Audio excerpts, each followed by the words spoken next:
Welcome to another episode of the Tech Marketing Podcast. I'm really excited to be joined on the virtual Tech Marketing Podcast sofa, or chairs, I think as we have today, by one of my fellow togetherers, Account Director Debbie Clark.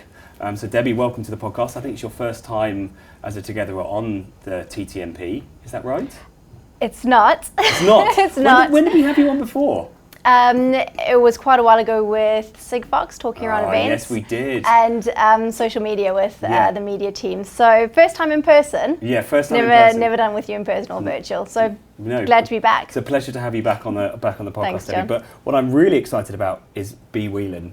And hopefully I pronounced that name correctly. Yes. Good. Yeah, So what I'm really excited is to be joined by Bea Whelan, Global Director of Content at Sage.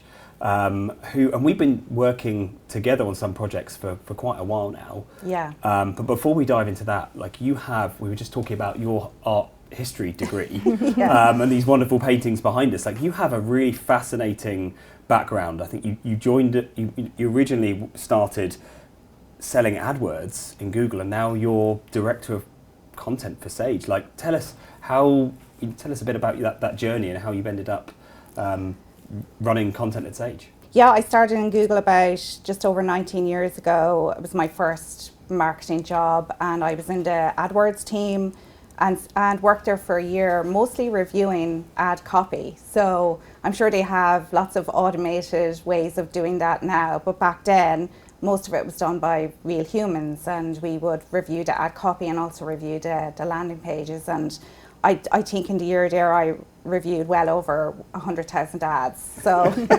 it gave me a really good grounding in what great ad copy looks like, right? Mm-hmm. And then I left Google and I started a job as a website designer in a small local web design agency. And I worked there for 5 years doing websites, mostly for small business owners. So that gave me a great grounding in the needs of small businesses, but also a very varied, very varied opportunity in the sense that, as well as designing their website, I would be essentially advising them on their marketing plans, their website content, their SEO, all of that. Eventually went out to do that on my own.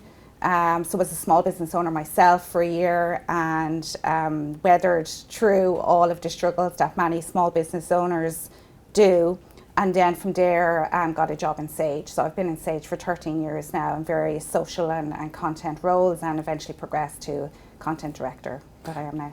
Do you think, from your memory of running that business, how do you think that prepared you for your role at Sage?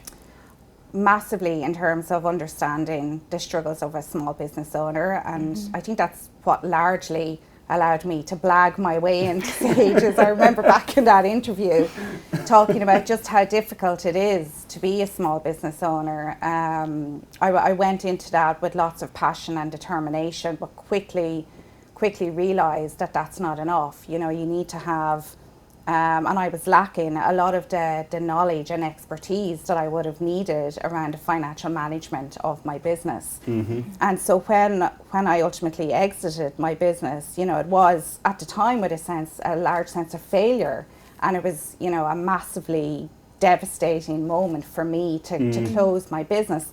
Delighted, of course, to get the job in Sage, but I think what that year taught me is really how difficult it is to be a small business owner and many of the challenges that they face. And we'll talk a little bit about the Sound Advice podcast, I'm sure, but that's something that, many years later, when we were developing the idea for the Sound Advice podcast in Sage, I was thinking back to how can we create a podcast that would have helped me back then maybe not make some of those mistakes. Mm-hmm. I'm actually very similar. I used to run my own agency as well, and I made exactly the same mistakes. I had no idea what an invoice or a PO or any of this stuff was until I had clients either not paying me or maybe even worse. So I know exactly some of those challenges. But do you think that Sage helped you fill in some of those gaps? Do you think what do you think you learnt that you brought into the role? What challenges did you address that helped you kind of achieve more as you come into Sage? Yeah, so I think for me it was about just the importance of data and knowing the numbers. That's something that I would have brought from the hard lessons learned, in my small business. Very passionate about doing web design and marketing, but ultimately, if you don't know the numbers of your business, that's what's going to catch you.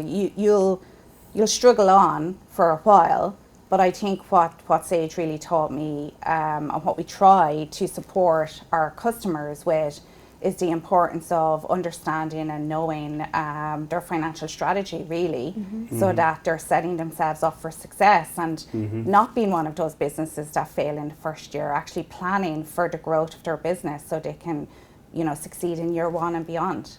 It's a trend that I've seen a lot over the last year. I think we've gone through, I would say that over the last 18 months has been some of the most disruptive time that I've ever had in B2B marketing, not only due to technology disruption, but due to economic disruption as well. Do you think marketeers now have to get closer to those numbers, having run your own business? Do you mean closer to like the marketing numbers, or do you mean closer to... I think closer to the business numbers. Yes. So, in marketing, we often think about the number of leads we need to generate, or MQLs, yes. And actually what we're finding is, do you think marketeers need to understand how the business makes money today? Absolutely. I think gone is the day where marketers could get away with not knowing that. For me, in content, like, we look at a lot of different metrics, but one of the metrics we looked at is the contribution that content makes to the business revenue. And ultimately our understanding our annual recurring revenue. Yep. But being able to speak that language, especially when you're maybe presenting up to exec level, CMO, CEO, absolutely being able to talk to how the activity you're doing is contributing to those numbers is massively important.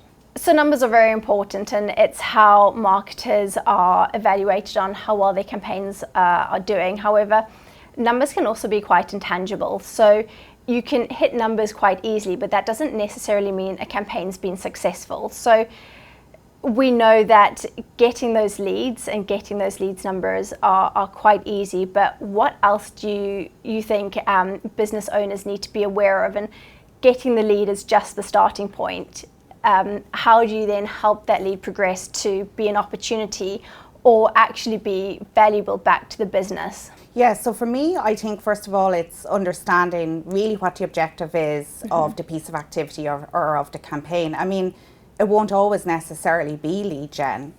Sometimes a lot of the work we do in content marketing is about building the brand. And so, as we build that brand, that ultimately informs how that lead converts further down the funnel as well. So for me, it's about how we tell that story in terms of how the campaign performed, or how the piece of activity performed, how the audience responded and reacted to that, and also how those leads are performing further down the funnel as well. Yes, absolutely, and especially now we know buyers come in and out of market the whole time. How do you adapt a content strategy to not have loads of new content coming in the whole time, because feasibly you wouldn't have budget to do that, but how can you make sure that your content strategy is addressing those leads who are coming in and out of market the whole time, to help them not just be that number at the first touch point, but keep them in that journey until they convert to an op? Yeah, so for me, it's about having that kind of always on activity. And that doesn't mean that you need to be publishing all of the time, but it does mean that you need to be building that audience. So how we approach that in Sage with the content strategy is really all of the work that we do on the Sage Advice. It's called a blog, but I think to call it a blog is a little bit reductive. It's really like our inbound marketing hub. And really our aim there is not just to build traffic, it's to build that audience that keeps coming back again and again and again. So then as those people are coming in and out of market, we're constantly reminding them through the content on Sage Advice, not only who Sage is, but ultimately how we can help solve the business problems and business challenges that they have. And by doing that, it allows you to keep up that contact and have that meaningful distinction in the market for those customers.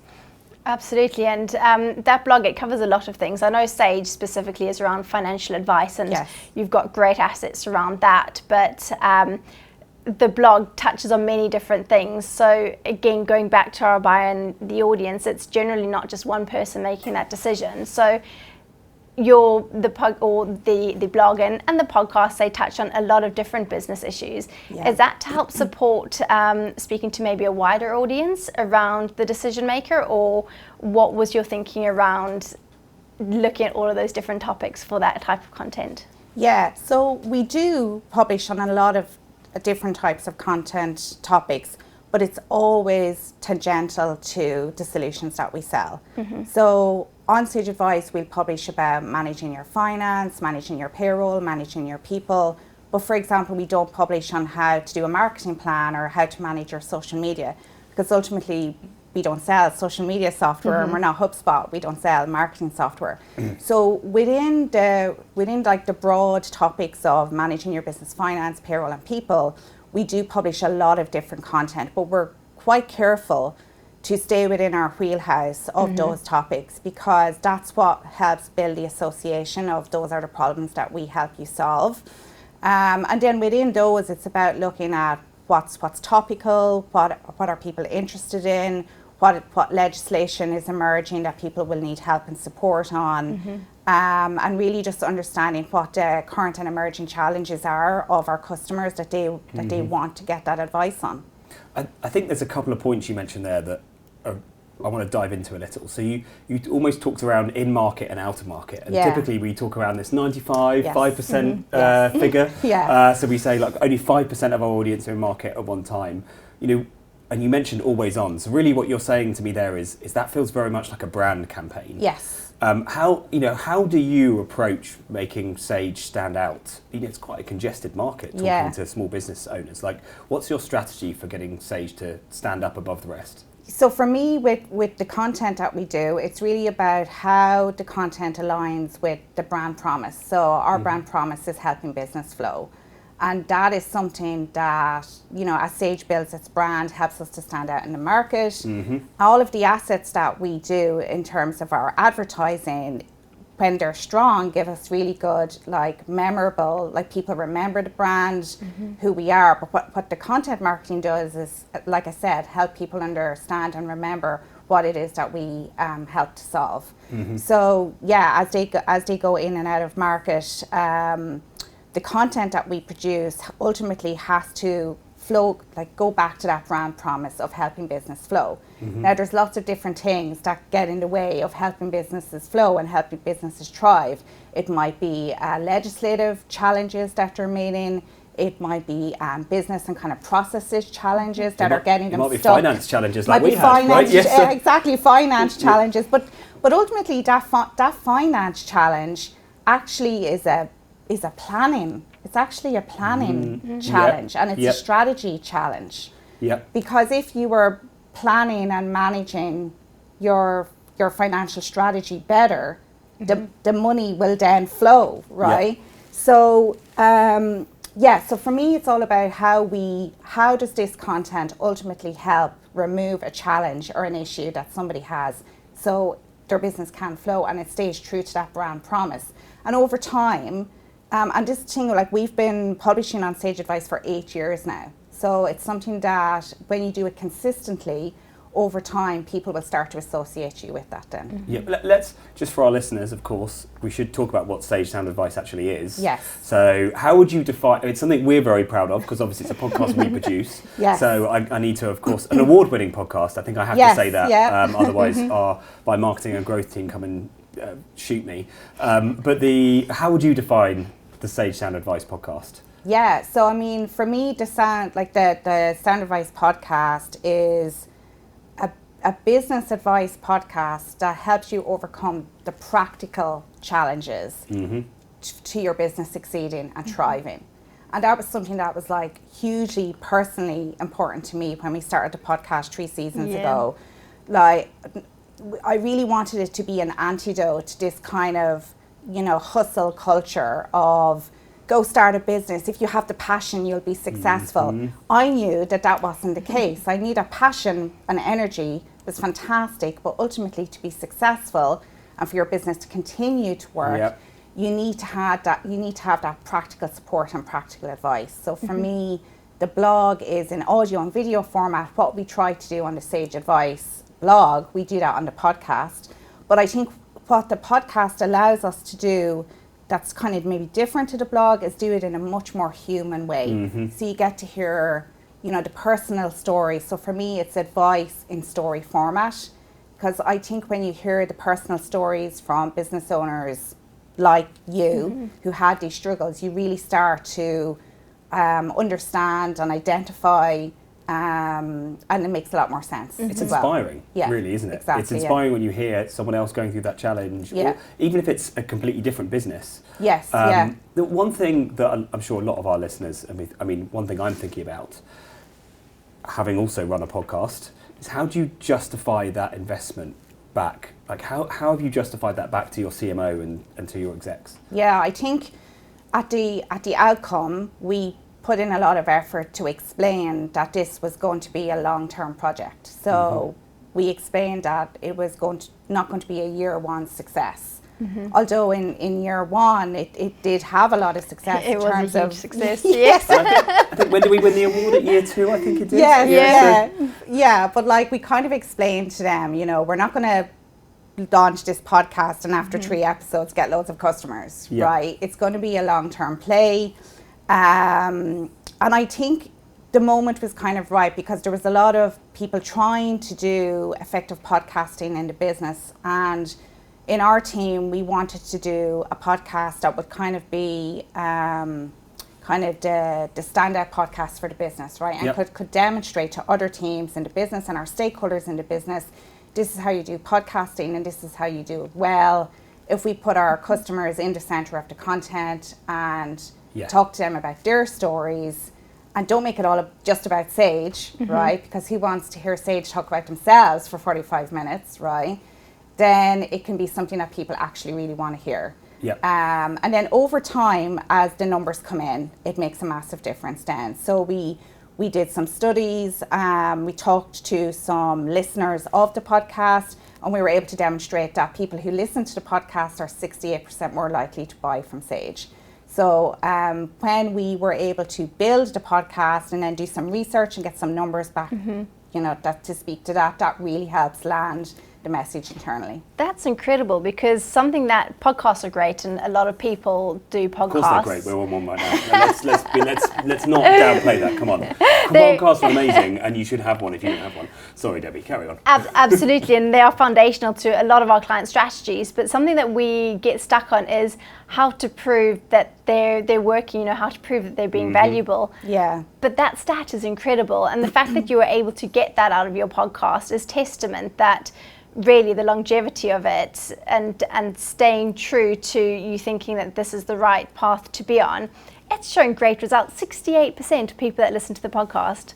I mean, I don't know if we've got those kinds of stats for other assets, but it's incredibly Just high. out of interest, how did you measure that 68%? We worked with a partner, a research partner, and we recruited them to go and ask people who had listened to the podcast, and they asked them many other questions as well, and measured many other things like their awareness of Sage first of all, and their understanding of what Sage do, and all of those metrics improved compared to people who had or hadn't listened to the podcast, right? That number is massively important, but I think another number that is a personal favorite of mine is the listening time. So like I think we have something like the average listen time is 35 minutes, right? So to be able to say internally that this podcast puts us in the ears of our customers for 35 minutes every 2 weeks, I mean, you know, the amount of media spend that you'd need to do on you know, radio, TV ads to get in the ear of your customer for 35 minutes every week. So I think that's very impactful as well. I mean, some of those figures are incredible, but I always think there's a story underneath those figures as well. Like, can you think back to the memory of when you knew this was making a difference? Like, is there one customer story that you can highlight?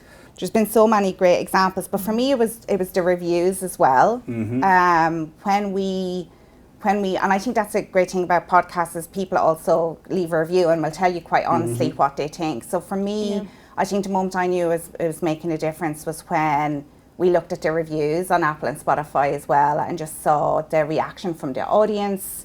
kind of their kind of more qualitative, sense of how the podcast was performing, I think was really important for me. The one that is a standout for me at the moment, but it's probably more because it's a really recent one, and it's probably because it's an example that really plays really well to the point of helping support businesses and knowing their numbers, is the recent one with Julie Wong. Mm-hmm. I mean, hers is a fantastic story of how she mentors business owners on getting their financial strategy right from day one. And she's an accountant, which is a massively important audience for us as well. But I think a lot of small business owners think that an accountant is only there to help them do their books or do their VAT return. They don't realise that accountants can actually be that mentor for them. Yep. So, and that's, for me personally, that's the person I was missing from my business. So I was like, I wish I'd had a Julie Wong when I was managing my business. So that's just a recent one that kind of reminds me of why we started doing the podcast. What was yours, Jon? You said you had So I'll go through mine, but then I want you to answer the same question as well, Debbie, so you're not getting out of this one. And you can tell me if I imagine this, but I'm sure I remember seeing an advert for the Sage Sound Advice on the tube. Like, am I imagining this? No, yes, you didn't. No, we did. And Yes. this is a B2B podcast that is focused on selling small business. And so to be part of this as a togetherer, I think that's just a fantastic example of how important Sage is seen and how much we're reaching that audience. So I know not quite as, I don't have a story that's personally connected to the podcast, of course, but I thought that was a great example of how far this has come. But Debbie, same question. There's been loads of incredible episodes. I think we're into the 50s now. We're in season 3. So throughout the season, there's been some really good ones. But I think it's the amount of adversity that so many people have overcome, how software like Sage has helped them overcome that. And I mean, there's stories about people, losing everything and on the brink of potentially even losing family and things like that, and coming back from it and now telling their stories and helping other people, which I think, if there's someone else in that position where they think, oh, I don't know how to do another day of this, and they listen to that podcast and they think, no, there's a whole bunch of people that have been there, done it before, there's support out there that can help me through it, such as the support that Sage offers.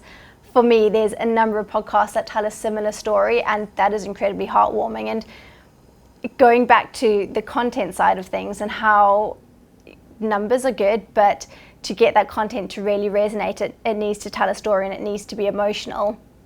The emotion that we get through this podcast, it doesn't get any more raw than what you hear from these people trying to make it work and succeeding. And I think that's the important part, is that absolutely, businesses go through trials and tribulations, but with the right steps and processes in place, you can succeed. And it's that story and that emotion which I think has been so compelling and so memorable for everyone that listens to it. But I had a thought, or I had a question rather. Podcast is a fantastic piece of the puzzle. How do you take that now as, as sort of a part of the awareness level, always on, one launches every 2 weeks and it feeds back into the blog. How do you then take that further down the funnel? Because yes, 68% of people who've listened to the podcast by Sage Software, what's bridging that gap? So where do they go from the podcast? How do you actually get them to a sale, and what does that journey look like? Yeah, so what we try to do is have an onward journey once somebody listens to the podcast. And I think that's really important, is really the podcast is playing in the awareness part of the funnel. And in many ways, that should be enough. But we do want to help those customers who want to find out more and want to put that advice into practical use, be able to do that. So we have a digital journey from the podcast. We encourage them to go to Sage Advice. On Sage Advice, we have the full transcript of every episode of the podcast, but importantly, we also have downloadable assets for them as well. So everything from business plan templates, invoice templates, lots of different downloadable content that they can put into practical use, so that they can listen to the podcast. If they have a light bulb moment and are like, yes, I should be doing that, we then actually help them take that next step further by giving them assets and content on Sage Advice that they can download to do that. Then there's all sorts of nurtures and retargeting and great things that kick into play, so that when they are then ready to buy, from Sage when they are in market, that they think of us and remember that those downloadables that we gave them were super helpful. What examples of like resources have you created? So many, especially for the small business audience. So like recently we've done like a small business toolkit that had like 7 assets. So as I said, like it had a business plan template, a payroll, a payslip template.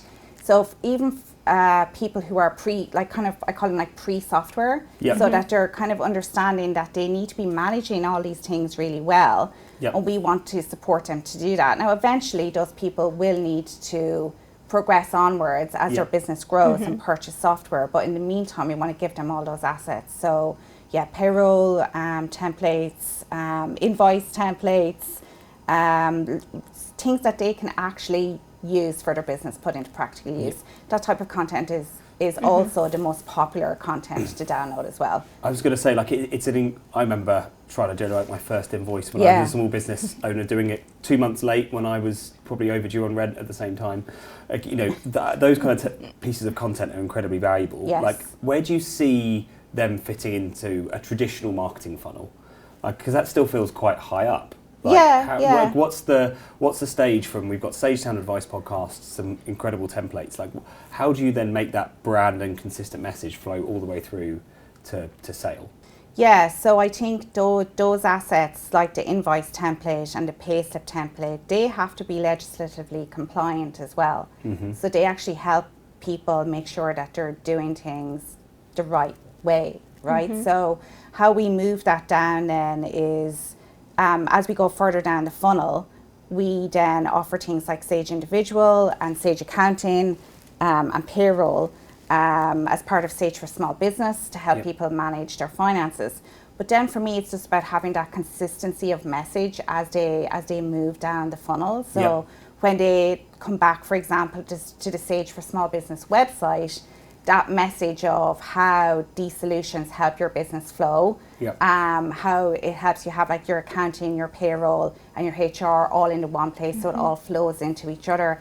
Again, helping you be legislatively compliant and helping you understand and know the numbers of your business and work with your accountant and all of those great things that we planted those seeds of up in the podcast, they're able to then put into use further down the funnel when they use Sage software. Maybe there's a debate here, and I'm not quite sure how to phrase it, but let's try and jump into it. For me, the changes in B2B buyer behaviour over the last, it's been happening over the last 10 years, but it's definitely more stark in the last 5, which is buyers prefer doing a lot more of their own research online. They rely on, they don't necessarily rely on branded white papers to decide their purchase. They rely on either peer recommendations or recognising the brand in order to go onto that shortlist.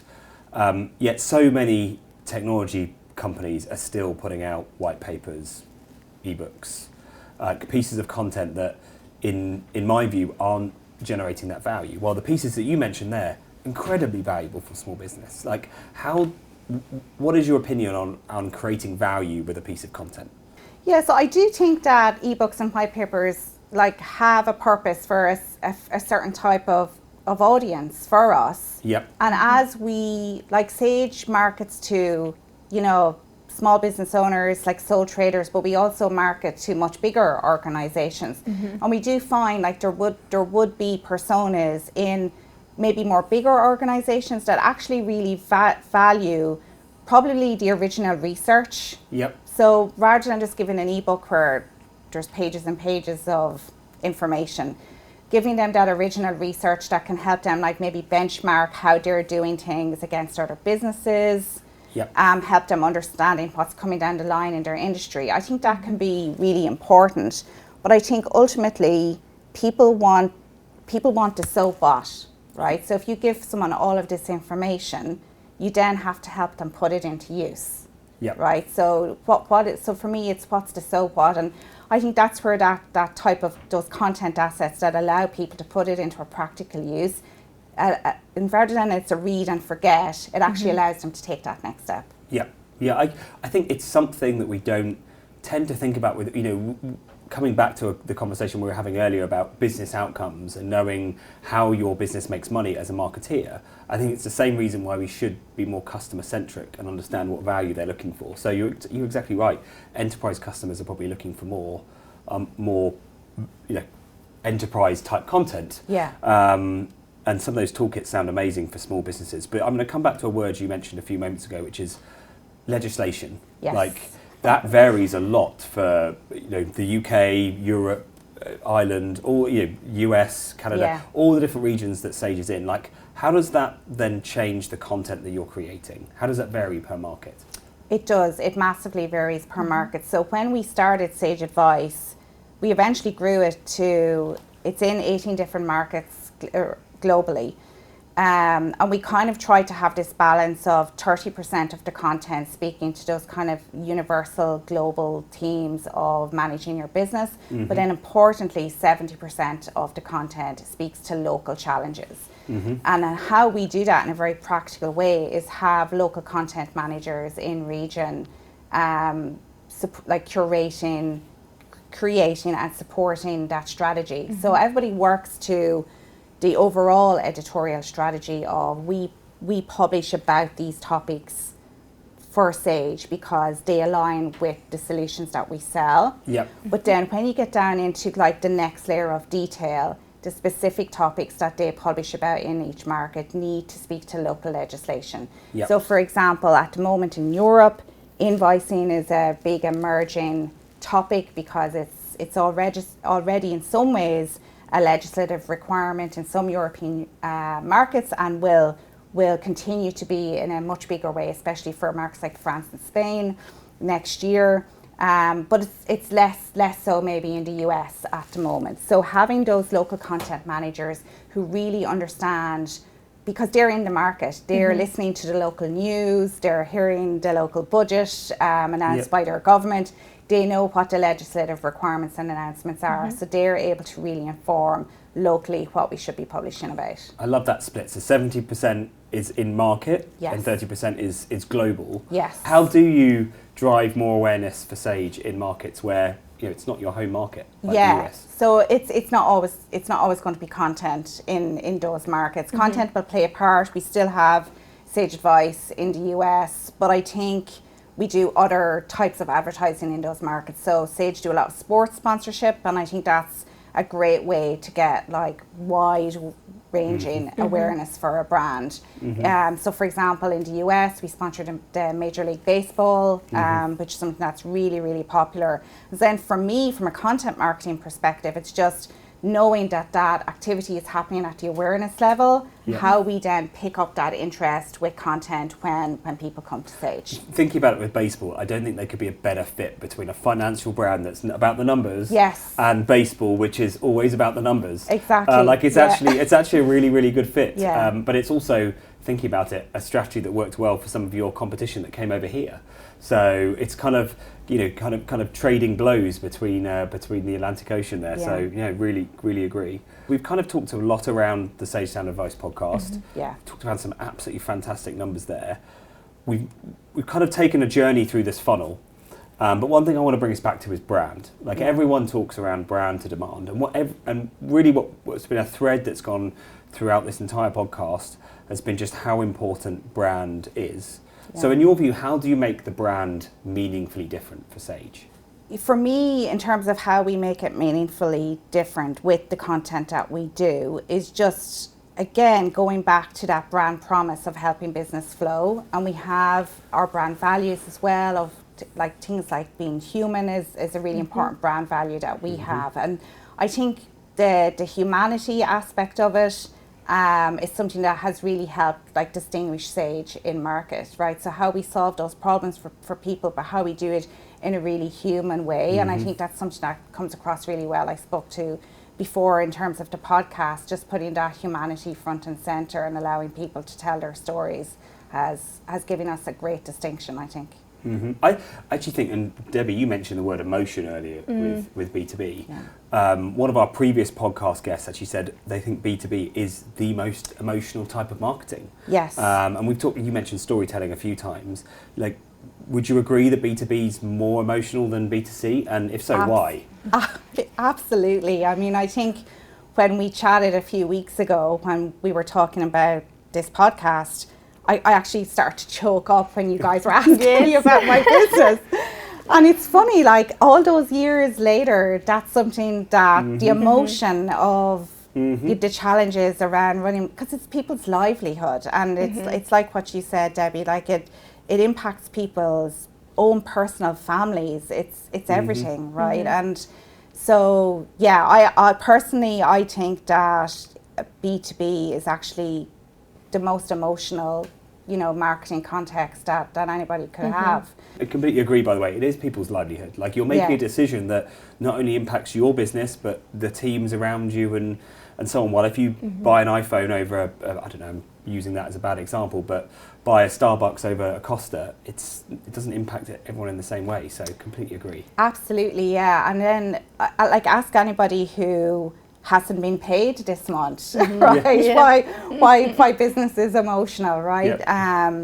And so for me, even as we move beyond like just the experience of the small business owner into bigger organizations who are trying to manage their people, pay their people, getting that right like has such a meaningful impact on people's experiences in an organization. Yeah. And how do you think, so we've spoken a lot about small business, and it's really easy to bring the emotion through that.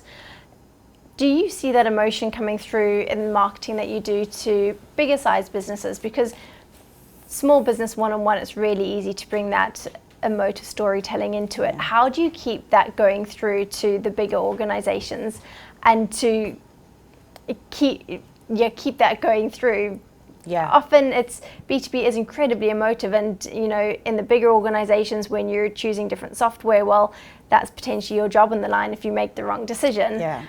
So how can you keep that emotion into the storytelling, into those organizations, without it sounding like you're maybe aiming for an audience that you're not trying to hit? I do think those emotional opportunities are there even in more enterprise organizations. Like, for example, that payroll example, right, of if you miss a pay run or get somebody's pay wrong in an organization, that has like a massive emotional impact on the colleague, right? So we talk a lot about managing your payroll effectively, paying people properly and on time.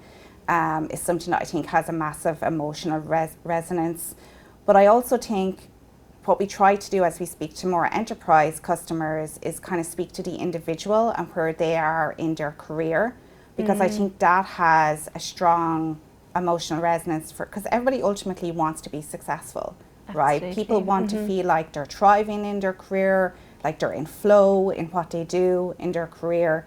And so kind of speaking to their personal motivations in terms of how this solution or this advice helps you ultimately become better at your job is something that I think we really try to do. And then I think how we do that is, rather than us saying it, we try to allow our customers to speak for it and say that. And so customer stories, I think, especially at the enterprise level, are a very powerful way to communicate that real human truth and opportunity to people. This is a debate that I'm personally very passionate about as well, which is, so I'll try and phrase it as a question and see where this lands. But with all of what you're trying to achieve with Sage's brand promise of helping businesses flow, hopefully I got that correct. Yes, yeah. Like, who is the hero in those stories? The customer is, like, our customer is absolutely the hero in those stories, has to be. It's not Sage. I was trying to deliberately drive a wedge in there to see if you would disagree with me, but of course you don't, because it is the customer. Like, we have to keep, just what you were mentioning there around how you bring those customer stories to life, or bring those stories to life. It is about making them the hero, and you're just the tool that helps them get there and be more successful. Absolutely, because technology doesn't exist for the sake of it, right? It exists to fulfill a human need. So, for us, the customer has to be the star of the story. I was hoping we weren't going to disagree, but I wanted to jump in there and see if we would. Like, do you have a framework for how you try and bring that story to life? Like, as a content producer, that we've talked a lot about storytelling. Do you have a structure or format that you can share with our listeners? I think it's just it's those brand values I talked about. So I don't want to be all like, oh, here are our brand values, but they actually really help. And it's from like, it's great in Sage when we're in calls or in meetings and somebody references a brand value, and then it's being used as the framework for content production. So our brand values are bold, simple, human, and trust. Then we have an overarching value of do the right thing, right? And so often we'll be in calls and we'll be planning content, and somebody will say, I don't think that's bold. I don't think that aligns with that value. Or they'll say, I don't think that's human. Like, so I think that's the framework that we try to, and we see and hear colleagues referencing that all the time when we're planning our content creation or maybe reviewing a piece of content and so on. So rather than there being like a very rigid framework, I think it's just trying to align really to those values. I think it essentially allows teams to be more autonomous. Yeah. Because they can make those decisions to say, this isn't bold enough, I'm going to stop it and be bolder. Yeah. But also I just think it's an inspiring journey for everyone to be part of it rather than it just be a formula that you blindly execute. So really interesting. I had a question going back to you putting the customer at the heart of all of the marketing that you do. We still work with a lot of clients that put the brand first or the product first, not necessarily because that's what the marketing manager wants to do, but because that's how the organization is set up. If you were speaking to someone in your position at another company that's trying to get her seniors and the rest of the organization to understand why we should be putting the customer at the heart of the marketing that they do, what advice would you give someone in terms of how to get into that or how to get around that? I think it's just to have like a really honest conversation, and sometimes like calling out the elephant in the room. And what I mean by that is kind of just, I suppose, calling out the fact that people don't really want to hear companies talk about themselves all the time, right? That's not human, and it's not particularly interesting or exciting. And so I think by putting your customer at the heart of your storytelling or your content, it almost allows you to like take a shortcut, right? So rather than you having to put in all the work of kind of explaining to someone why they should be interested or why this is important, if you go straight to the customer, people tend to sit up and pay attention when they hear a customer telling a story, right? And so for me, that's how I think I'd approach it. It's just kind of calling that out, which is sometimes difficult to call out, isn't it? Because companies love thinking about how important and great they are. So it's not an easy one to have, but really important. I want to start bringing this to a close here, but I'm going to come back to the question we asked a few moments ago, which is around KPIs. Yes, so you gave that wonderful figure of 68% of podcast listeners are more likely now to buy a Sage product. Like, what other ways are you reporting on content trends up to the board and up to the CMO? Yeah, so it really depends on what the objective is of the activity. And I think it can happen, where people try to report on one metric when that was never the objective of that piece of activity, right? So there's no point in trying to report how a brand piece of content ultimately delivered sales for the business, right? So for me, it really depends on what part of the funnel. I suppose at the awareness part of the funnel, we're very interested in those KPIs around building that audience. So KPIs like people who subscribe to the Sage Advice newsletter, returning visitors to the Sage Advice blog, all of that sort of stuff. We also do brand studies, so things like how the awareness and consideration of Sage are improving as well as a result of the content. But then as we move down the funnel, we definitely are looking at things like leads, conversion to MQL, SQL, and ultimately content influenced revenue is a really important metric for us as well.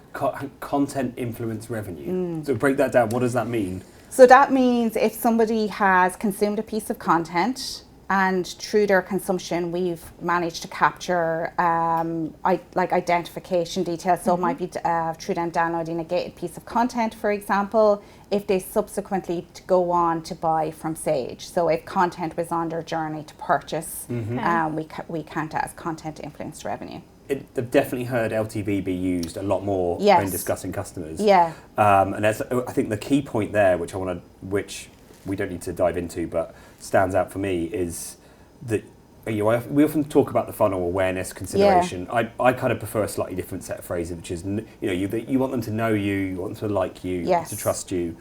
You want them to try and then buy, but then we often think about what happens after buy. Yeah. We forget about it. So it's you want them to continue to renew the product, and then you want them to refer others. Yes. And actually they have an important part to play with a content strategy. Yes, and what's really interesting to me is although Sage Advice was never created originally it was created to attract and engage a new audience to Sage. But what I'm seeing happening now in Sage is that our customer marketing teams want to use Sage Advice. So we have customer marketing teams coming to us and talking to us about using Sage Advice in their marketing, and also how we use Sage Advice content actually in the product. So that's something that we're starting to do now with Sage Accounting, is surface Sage Advice content, relevant Sage Advice content at different points actually within the software itself. To help increase the renewal rates and of course hopefully increase the referral rates. To help them ultimately get more value from the product, right? And I think with the right data and right tagging of the content, you can have really relevant content show up at a really important part in the product. If somebody has never done a VAT return before but keeps pressing that VAT return button in the product, we can show them articles about how to do your first VAT return, which is on Sage Advice. So that's just like one example of how content that was created really for the awareness part of the funnel can actually help right down at the other end. And having a really connected content strategy to understand how you can put all of your different pieces of content together to make it work as well as possible for you. Yeah. What stands out for me is also something we've not addressed today, and we are not going to get time to address because we have not got the requisite 5 hours to debate it, which is content taxonomy. Yes. You just talked about tagging. Yes. Now, that's a minefield in itself, which personally, as a digital marketer, I very much enjoy, and I don't think people think about enough. Yes. But let's take that kind of one step removed and say you were ahead of the game, I think, pushing the podcast when you did, and it's resulted in some of the award wins. It's resulted in some of the fantastic stories we talked about today. Of course, the last year has been incredibly disruptive with AI coming into and changing the way we generate content. But what's next? What are you looking at next on the horizon to say this is the next type of content that's going to make a big difference to our journey or to our customers? Yeah, so I think for me personally, it is about how we can reuse and repurpose those kind of content houses that we have built with Sage Advice and Sound Advice, and how they can be used more in the context of AI. So we now have Sage Copilot, which is a generative AI assistant to help support people even more as they manage their finances.